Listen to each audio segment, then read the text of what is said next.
Bismillahirrahmanirrahim. Assalamualaikum warahmatullahi wabarakatuh. Alhamdulillahi wa kafa. Wassalatu wassalamu ala rasulihil mustafa wa ala alihi wa sahbihi wa man iktafa, amma ba'd. Kita panjatkan puja dan puji syukur kehadirat Allah Subhanahu wa taala. Pada kesempatan malam yang berbahagia kali ini, kita masih kembali diberi kekuatan, kesehatan, hidayah serta taufik dari Allah Jalla wa Ala, sehingga kita bisa kembali menghadiri pengajian rutin tafsir Al-Quran di Masjid Agung Darussalam Purbalingga. Kita berharap semoga Allah Subhanahu wa taala berkenan untuk melimpahkan kepada kita semuanya ilmu yang bermanfaat, sehingga bisa kita amalkan sebagai bekal untuk menghadap kepada Allah Jalla wa Ala. Allahumma amin. Salam dan salam semoga senantiasa tercurahkan kepada junjungan kita Nabi Agung Muhammad sallallahu alaihi wasallam, kepada keluarganya, sahabatnya, dan umatnya yang setia mengikuti tuntunannya hingga akhir nanti. Seperti biasanya, sebelum kita mengawali pengajian malam hari ini, kita akan membaca sebagian dari surat yang mulia, surat Al-Infitar. Semoga Allah Subhanahu wa taala memberkahi majelis kita. A'udzu billahi minasy syaithanir rajim.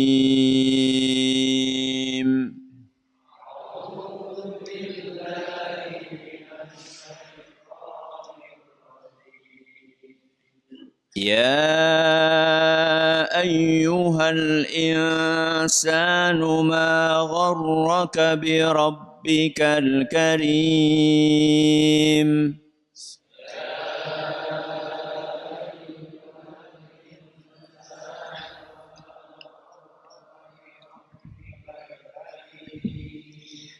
الذي خلقك فسواك فعدلك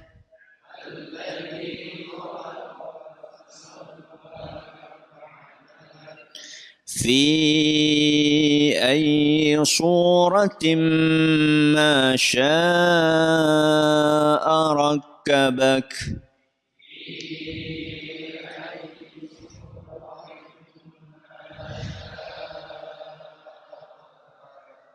كلا بل تكذبون بالدين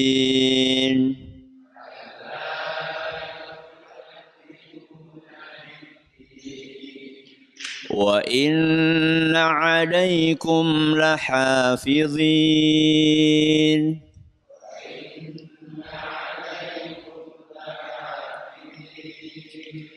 كراما كاتبين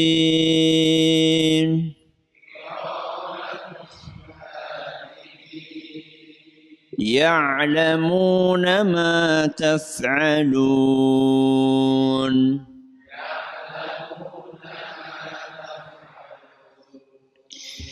Para hadirin dan hadirat sekalian yang kami hormati, dan juga segenap pendengar serta pemirsa rahimani wa rahimakumullah.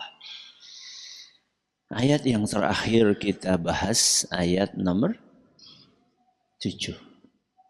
Apa bunyinya?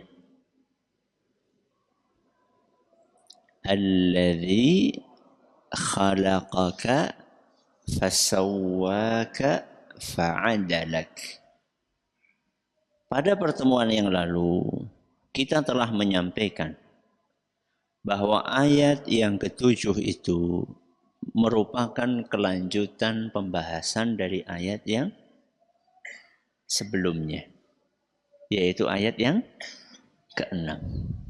Apa bunyinya ayat ke-6? Ya ayyuhal insanu ma gharraka bi rabbikal karim. Ayat yang ke-6 itu ditutup dengan menyebutkan nama Allah apa? Al-Karim. Yang Maha Dermawan. Setelah Allah tutup ayat yang ke-6 itu dengan menyebutkan kemahadermawanan Allah, maka di ayat yang ke-7 Allah ngasih contoh seperti apa kedermawanan Allah kepada manusia. Dan pada pertemuan yang lalu kita sampaikan contoh itu di ayat yang ke-7 ada berapa? Ada 3. Alladzi khalaqaka 1. Fasawwaka 2. Fa'adalak 3. Dialah yang menciptakan, kemudian menyempurnakan, lalu menyeimbangkan antar anggota tubuhmu. Sebagaimana yang kita janjikan pada pertemuan yang lalu, bahwa di pertemuan kali ini kita akan mengkaji contoh yang keempat dari kedermawanan Allah kepada manusia, yaitu termaktub di dalam firman Allah, fi ayyi suratim ma syaa rakkabak. Apa artinya? Dan Allah subhanahu wa ta'ala menyusun tubuhmu dalam bentuk yang dikehendakinya. Saya ulangi. Dan Allah menyusun tubuhmu dalam bentuk yang dikehendakinya. Nyaniku sinten? Allah subhanahu wa ta'ala. Jadi para ulama menyimpulkan 1, 2, 3, 4. Itu sebenarnya adalah sedang membahas tentang 4 tahapan proses penciptaan manusia. Jadi manusia itu diciptakan oleh Allah tidak sekaligus. Ujuk-ujuk langsung gede. Enggak. Mengalami apa? Proses dan tahapan. Proses pertama, alladzi khalaqaka. Proses kedua, fasawwaka. Proses ketiga, fa'adala. Proses keempat, fi ayyi suratim ma syaa rakkabak. Proses yang pertama, alladzi khalaqaka, yaitu mulai diciptakan. Mulai apa? Diciptakan. Khalaqaka, awal penciptaan manusia. Dari apa? Dari setetes mani. Dari cairan. Kemudian menjadi darah. Kemudian menjadi daging. Begitu seterusnya. Ini tahapan yang pertama. Setelah manusia diciptakan dalam proses awalnya, maka oleh Allah subhanahu wa ta'ala dilanjutkan tahapan yang kedua. Fasawwaka. Apa itu fasawwaka? Menyempurnakan masing-masing anggota tubuh kita. Mulai dibentuk apanya? Tangannya. Mulai dibentuk kakinya. Mulai dibentuk kepalanya. Dibentuk. Disempurnakan. Lengkap dengan seperti layaknya manusia. Ini tahapan yang keberapa? Berapa? Kedua. Yang ketiga, fa'adalat. Allah subhanahu wa ta'ala menyeimbangkan antara anggota-anggota tubuh kalian dan dikoneksikan. Koneksi siapa? Disambungkan. Jadi dua tangan ini diseimbangkan, panjangnya sama. Kemudian dikoneksikan sehingga bisa dua-duanya ke atas, bisa dua-duanya ke bawah, bisa satu ke atas, bisa satu ke bawah. Koneksikan antar jari-jari, antar dua kaki, antar mata. Mata bisa kedip-kedip dua-duanya, juga bisa kedip salah satunya. Koneksi. Ya. Fa'adalak. Nah, proses yang keempat. Fi ayyi suratin ma sya'a rakkaba. Apa artinya? Allah subhanahu wa ta'ala menyusun semua anggota tubuh manusia. Kan sudah diseimbangkan. Tangan sudah, kaki sudah, kepala sudah, organ dalam sudah. Kemudian disusun secara sempurna sama Allah subhanahu wa ta'ala. Kemudian dikasih bentuk paripurnanya. Fi ayyi suratin, surah niku napa? Bentuk. Bentuk paripurnanya seperti apa? Rakkabak, Allah susun kalian. Anggota tubuhnya disusun dengan sempurna, kemudian masing-masing dikasih bentuk yang berbeda-beda antara satu orang dengan orang yang lainnya. Beda apanya? Satu orang dengan orang yang lain beda apanya? Semuanya. Beda rupanya. Ada yang ganteng. Ada yang kurang ganteng. Ada yang cantik. Ada yang kurang cantik. Ada yang hidungnya mancung, ada yang hidungnya kurang mancung. Itu namanya rupa. Apalagi Ustadz yang berbeda, postur. Apa? Postur. Ada yang posturnya tinggi tapi kurus. Ada yang posturnya pendek tapi kurus. Ada yang tinggi, gemuk. Ada yang pendek, gemuk. Ini namanya postur.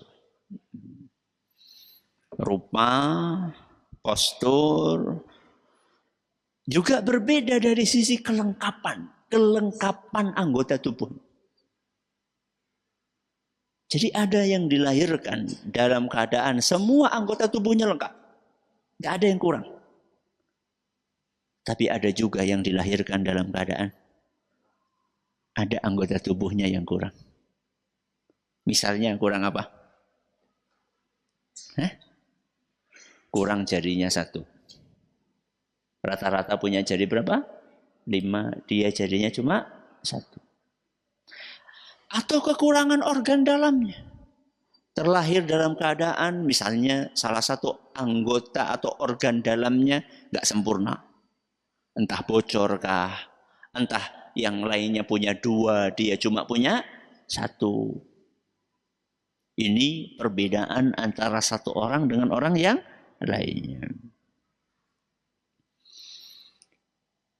Bukan hanya perbedaan bentuk saja. Termasuk perbedaan apa? Suara. Betul. Antara suara satu orang dengan orang yang lainnya beda-beda.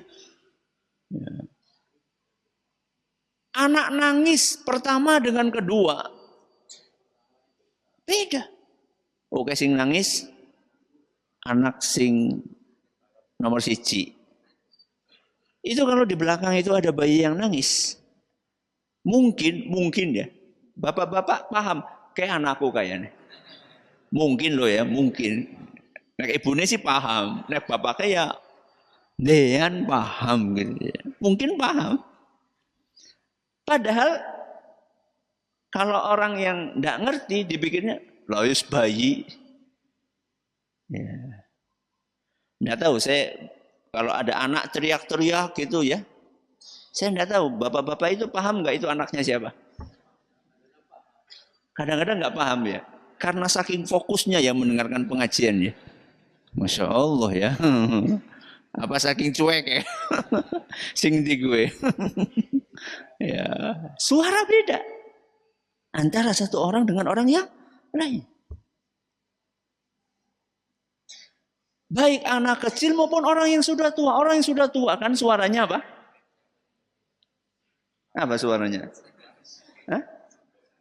Yang sudah mbah-mbah itu suaranya apa istilahnya? Sudah lemah, sudah pelo. Antara pelo satu, pelo lain beda. Ya, padahal sama-sama apa? Pelo. Suara beda. Subhanallah. Apalagi Ustaz yang beda? Warna rambut. Ya, ada yang hitam, ada yang putih, ada yang pirang. Dan itu sudah dicocokkan sama Allah dengan apa? Dengan keumuman masyarakat di situ. Mulai nak diganti gue lucu. Wong Indonesia irungnya pesek, rambutnya pirang sih orang nyambung lah. Jadi ben kaya wong di wong bule. Bule kan kulitnya putih, ya matching. Lagi wis kulitnya ireng, rambutnya pirang. Nek lampu mati kan medeni. Ya. Sudahlah, nggak usah apa? Neko-neko, usah macam-macam lah. Udah umumnya saja. Umumnya orang Indonesia rambutnya apa? Hitam. Kecuali ya, ada beberapa sunnah Rasul SAW. Misal ketika sudah mulai apa?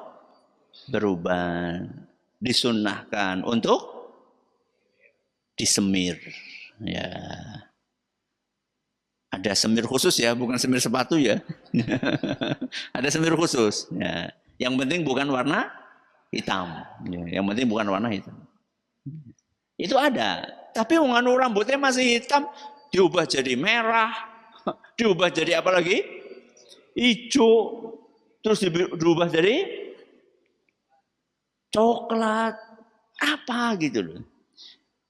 Jadi rambut beda-beda. Sidik jari. Wah ini dua dahsyat ya. Kenapa? Sidik jari. Antara satu orang dengan orang yang lain, beda-beda.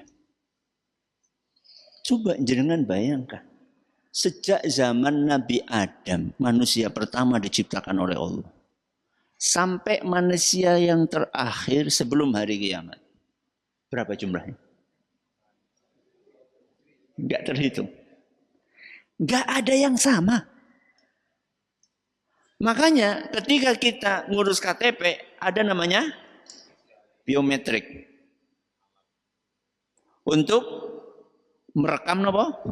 Sidik jari sama apa ini? Iris mata. Kenapa? Karena beda antara satu orang dengan orang yang lainnya. Begitu terekam, datanya dimasukkan. Nanti ketika ketemu sidik jari itu akan ketahuan ini sidik jarinya siapa. Saya ingat itu ketika di stasiun. Kan biasanya kalau mau masuk kereta kan diapain? Tiketnya di apa? Di scan. Mereka punya layanan, nggak perlu scan-scan gitu. Yang penting sudah direkam apanya? Face. Wajahnya sudah direkam. Makanya ketika di gerbang itu kan ada kamera yang kayak gini tuh. Begitu sudah terekam sekali, kita masuk ke situ nggak perlu ngantri, langsung lewat itu, langsung kita ngelihat ke situ, tek. Langsung kelihatan, oke si fulan. Beda antara satu orang dengan orang yang lainnya, beda-beda. Sidik jarinya, wajahnya, posturnya, warna kulitnya, beda-beda. Dan subhanallah, salah satu makna dari firman Allah subhanahu wa ta'ala fi ayyi suratin ma sya'a rakkabak adalah Allah membuat bentuk manusia ada kemiripannya. Dengan siapa? Dengan siapa? Dengan orang tuanya. Entah itu orang tua bapak dan ibunya atau mbah kakung dan mbah putrinya, baik itu lewat jalur bapaknya atau lewat jalur ibunya. Sehingga kemiripan itu ada. Ustaz katanya tadi beda, sekarang mirip. Gimana sih Ustaz? Mirip apa beda? Saya kan ngomongnya mirip. Saya nggak ngomong apa? Sama. Mirip dengan sama. Beda. Iya kan? Kalau sama berarti kan plek. Saya cuma bilang mirip. Ada kemiripan dengan bapaknya. Dengan bapaknya. Dengan ibunya. Apanya yang mirip? Ya macam-macam. Ada yang mirip wajahnya. Ada yang mirip posturnya. Ada yang mirip kecerdasannya. Ujarku lo, bapak kayak orang patia pinter, jadi anaknya pinter banget. Jebule nuruni ibune lo. Ibune pinter. Oh ternyata anak ini nuruni kecerdasan apa? Ibunya. Mirip apanya? Kecerdasannya. Tapi mukanya beda. Ada yang nuruni balunge. Balunge apa? Gede. Kayak ramane apa biunge? Ya tergantung. Ya. Ada yang balung gedenya dari ibunya, ada yang balung gedenya dari bapaknya. Subhanallah, ada kemiripan. Kadang kemiripan itu kulitnya. Ya. Dan tidak mesti kulit itu mirip sama bapaknya atau ibunya. Bisa jadi miripnya sama mbahnya. Ada kejadian di zaman Nabi SAW. Dalam sebuah hadis yang diriwayatkan oleh Imam Bukhari dan Muslim. Riwayat sinten? Imam Bukhari dan Muslim. Ada seorang Arab Badui. Arab Badui. Yang datang menemui Rasulullah sallallahu alaihi wasallam dan berkata, "Inna imra'ati waladat ghulaman aswad wa inni ankartuhu." Wahai Rasul, istriku melahirkan anak berkulit hitam. Dan saya ragu. Ragu apa? Dia anakku apa itu? Kenapa? Karena dianya putih, istrinya putih, kok anaknya hitam? Saya ragu ini wahai Rasul. Saya curiga dan tapi dia nggak punya bukti, nggak punya apa? Bukti bahwa istrinya selingkuh. Selama ini saya tahu istri saya baik, soleha, menjaga diri. Tapi kok anakku beda?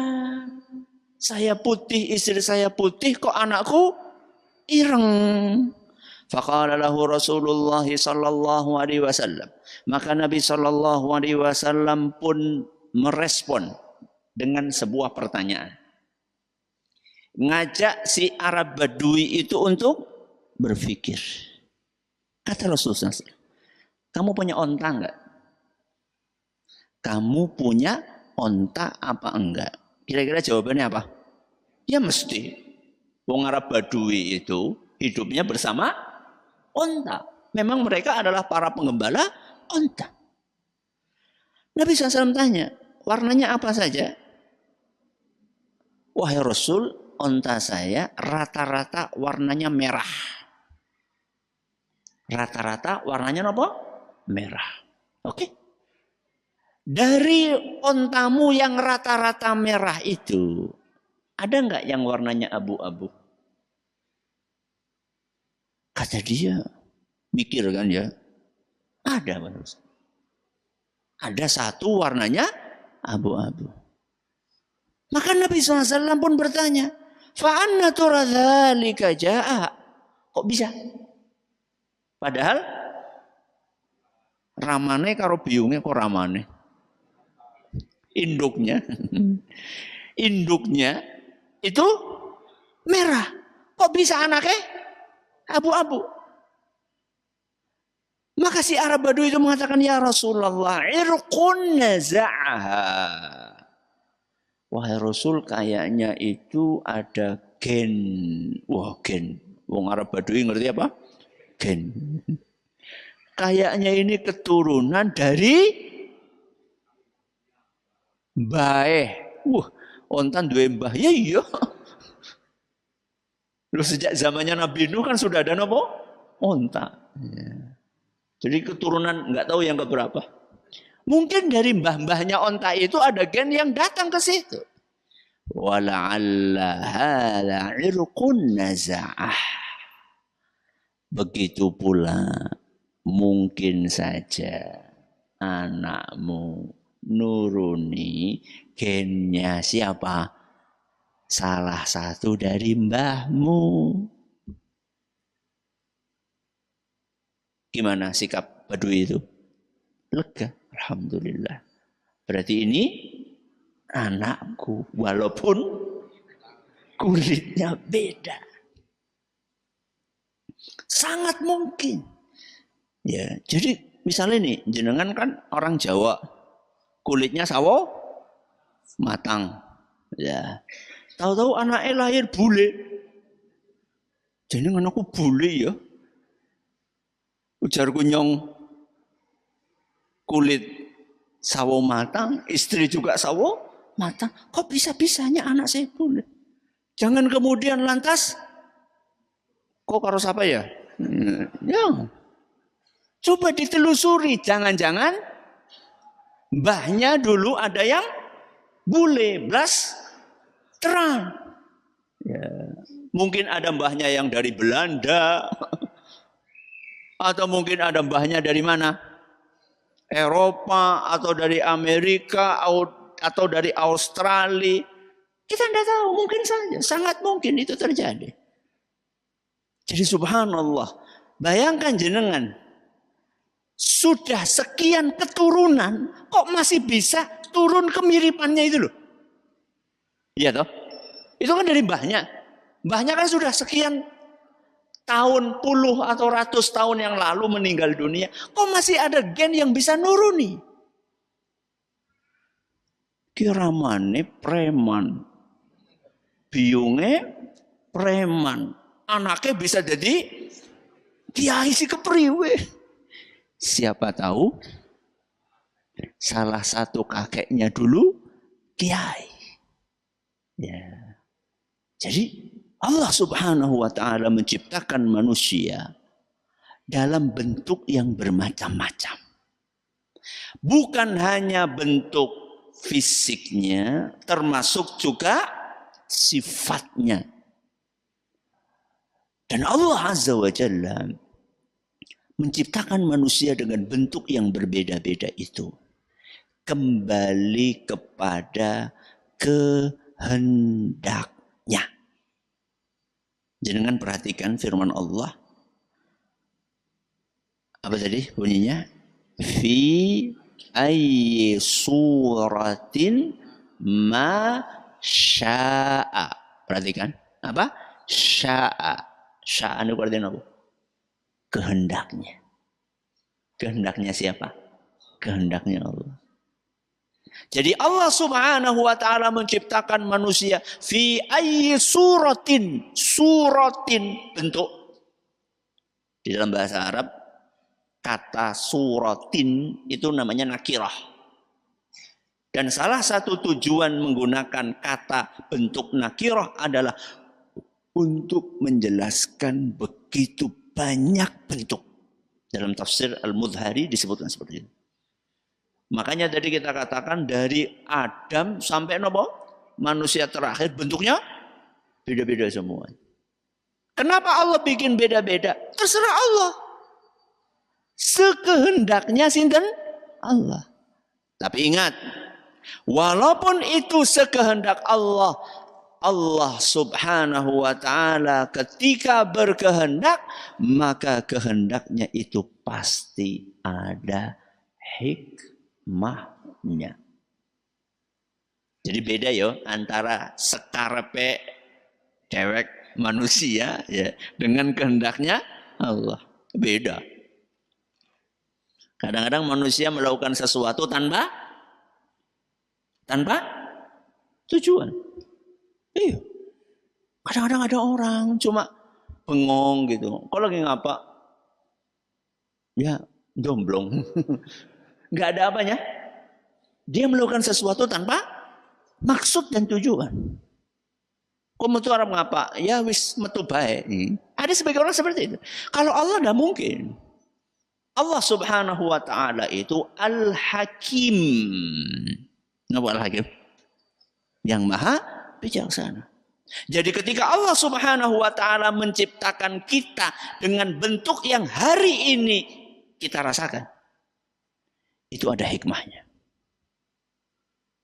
Yakinlah itu. Entah kita tahu atau tidak tahu. Kalaupun kita tahu, yo alhamdulillah. Kalaupun kita tidak tahu, itu tandanya ilmu kita minim dan sangat terbatas. Pokoknya kita yakin Allah ciptakan kita dengan bentuk kita hari ini, pasti ada hikmahnya. Dan pasti itu yang terbaik. Makanya kata Imam Al-Qaffal rahimahullahu ta'ala, ketika beliau menjelaskan kenapa Allah menciptakan manusia bentuknya beda-beda, beliau katakan seperti Allah menciptakan manusia ekonominya beda-beda. Jadi yang Allah bikin beda-beda bentuk kita atau ekonomi juga. Ada yang kaya, ada yang miskin. Menciptakan perbedaan kesehatan kita. Ada yang sehat, ada yang sakit. Kenapa? Ada hikmah ya? Pasti. Pasti ada hikmahnya. Kalau semuanya kaya gimana? Yang gak jalan kehidupan ini. Jalan enggak? Kenapa? Bingung kepriwe? Ora ana sing gelem dodolan sayur. Kabehan? Sugih. Kalau genteng rumah kita bocor, ndak ada yang bisa disuruh untuk naik ke atas. Begitu jenengan tok-tok-tok kepada tetanggane, Pak Nun sewu. Saged mboten dandani apa? Gendeng. Sembarangan nyowong sugih, ngerti orang. Kita itu satu napa? Satu level. Nggak bisa jalan kehidupan ini kalau semuanya kaya. Maka hari ini Allah ciptakan kita macam-macam, ada yang kaya, ada yang miskin. Itu karena hikmah Allah subhanahu wa ta'ala. Allah maha bijaksana. Sama ketika Allah bikin bentuk kita beda-beda, itu Allah maha bijaksana. Ada yang ganteng, ada yang nggak ganteng. Apa hikmahnya? Ya jadi ketahuan mana yang ganteng, mana yang enggak. Yang ganteng bersyukur. Yang enggak ganteng bersabar. Bok sama-sama menghasilkan pahala. Betul enggak? Betul. Yang jenengan diciptakan oleh yang ganteng, bersyukur kepada Allah, alhamdulillah ganteng. Manfaatkan kegantengannya untuk kebaikan. Yang jenengan diciptakan sama Allah Azza wa Jalla kurang ganteng, bersyukur juga, alhamdulillah orang kaya. Apa kemarin ayo? Hah? Enggak kayak monyet. Tetap lebih ganteng lah. Kalaupun kurang ganteng ya sabar. Sabar dapat pahala, syukur dapat pahala. Jadi yang bikin orang tidak bahagia Itu karena kurang syukur. Coba sekarang. Rambut lurus, pengen keriting. Rambut keriting, pengen lurus. Sabar gue. Menungsa. Ya. Kulit hitam pengen putih. Kulit putih pengen hitam. Rambut hitam pengen pirang. Rambut pirang pengen hitam. Manusia. Makanya susah bersyukur. Sudah. Ridho lah. Bersikap ridho. Ridho siapa? Nerima. Sudah nerima. Terima ketetapan Allah subhanahu wa ta'ala yang menciptakan kita. Kondisinya seperti ini. Bentuk kita hari ini. Itu yang terbaik buat kita.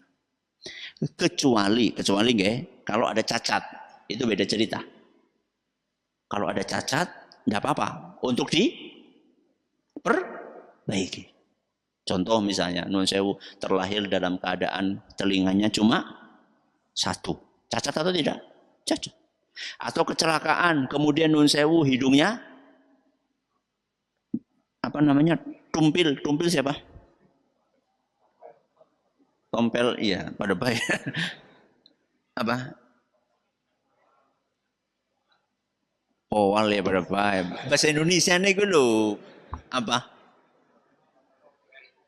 Terpotong ya, perang gitu ya, kemudian itu pernah kejadian di zaman Nabi SAW. Akhirnya di saat itu dibikin hidung palsu, tapi dari material yang nggak cocok dengan kulit. Akhirnya mengeluarkan aroma yang tidak enak. Akhirnya minta izin kepada Nabi SAW untuk diganti dengan material yang lainnya yang pas dengan karakternya tubuh manusia. Sama Nabi SAW diizinkan. Berarti boleh. Karena itu cacat. Rambut hitam cacat enggak? Enggak. Ngapain diganti? Ngapain? Ya. Kemudian kulit. Allah lahirkan kita dalam keadaan apa? Kulitnya sawo matang. Cacat atau bukan? Ngapain diubah operasi plastik jadi apa namanya? Jadi putih. Kita terlahir dalam keadaan hidung ya pesek ya ora loh. Ya biasalah ya. Pengen apa? Kayak Barbie operasi plastik. Enggak boleh. Ya.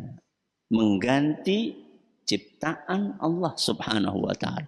Itu salah satu trik setan untuk menyesatkan manusia. Kecuali kalau apa tadi? Cacat. Maka salah satu cara kita agar hidup bahagia adalah terima dengan lapang dada bentuk kita hari ini. Karena itulah yang dikehendaki oleh sinten Allah subhanahu wa ta'ala. Setelah kita ridho, latihanlah untuk bersyukur. Syukuri apa yang Allah berikan kepada kita. Niscaya hidup kita akan bahagia.